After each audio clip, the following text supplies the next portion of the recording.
Corona की दूसरी लहर से देश ऑक्सीजन, वेंटिलेटर, दवाओं और अन्य मेडिकल सुविधाओं की कमी झेल रहा है। वायरस से लड़ने के लिए पहली लहर के समय केंद्र सरकार ने पीएम केयर्स फंड की स्थापना की थी और उसमें से 2000 करोड़ रुपए वेंटिलेटर्स के लिए आवंटित किए थे और अलग अलग कंपनियों को कुल 50,000 वेंटिलेटर्स के लिए ऑर्डर दिए गए। वेंटिलेटर बना और राज्यों को उनकी जरूरत और कई अन्य पैमानों के आधार पर आवंटित भी किया गया। अब यहाँ तक तो सब कुछ अच्छा लग रहा है, लेकिन अब इसके आगे जो हो रहा है वो कान खड़ा कर देने वाला है। पंजाब सरकार का दावा है कि उसको मिले 320 वेंटिलेटर्स में से 237 डिफेक्टिव हैं, मतलब काम नहीं कर रहे हैं। पंजाब में कोविड-19 से जुड़े एक कमेटी के एडवाइजर डॉक्टर राज बहादुर बताते हैं कि पटियाला के एक मेडिकल कॉलेज को मिले 98 वेंटिलेटर में से 48 वेंटिलेटर खराब हैं, जिन्हें रिपेयर कराने के बाद इस्तेमाल करने लायक बनाया गया है। बावजूद इसके अस्पताल प्रशासन इसके इस्तेमाल से कतरा रहा है और उसका कहना है कि ये कभी भी काम करना बंद कर देते हैं। ऐसे में क्रिटिकल पेशेंट के लिए इसका इस्तेमाल जानलेवा हो सकता है।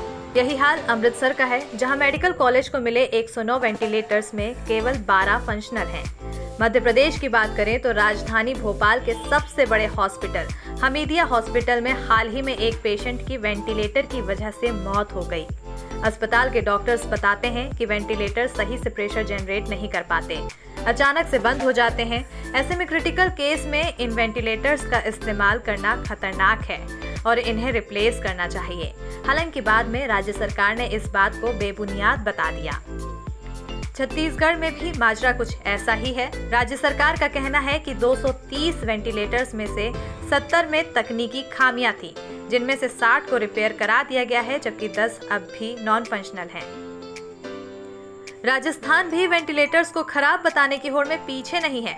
मुख्यमंत्री अशोक गहलोत ने बताया कि राज्य को मिले 1900 वेंटिलेटर्स में तकनीकी खामियां हैं। वो कहते हैं कि ये वेंटिलेटर्स लगातार 1 से 2 घंटे चलते चलते अचानक बंद हो जाते हैं। इनमें प्रेशर ड्रॉप, ऑक्सीजन सेंसर और कंप्रेसर फेल होने की समस्या है। उन्होंने इसकी जाँच की मांग की है। अब राज्यों के इन दावों से कई तरह के सवाल खड़े होते हैं। क्या वेंटिलेटर्स की क्वालिटी के साथ समझौता किया गया है? क्या राजनीतिक लाभ के लिए केंद्र सरकार पर कीचड़ उछाला जा रहा है? खैर, सवाल आपके सामने है, जवाब खुद से ढूंढिए। ऐसे ही तमाम जानकारी के लिए द गार्बेज से जुड़िए।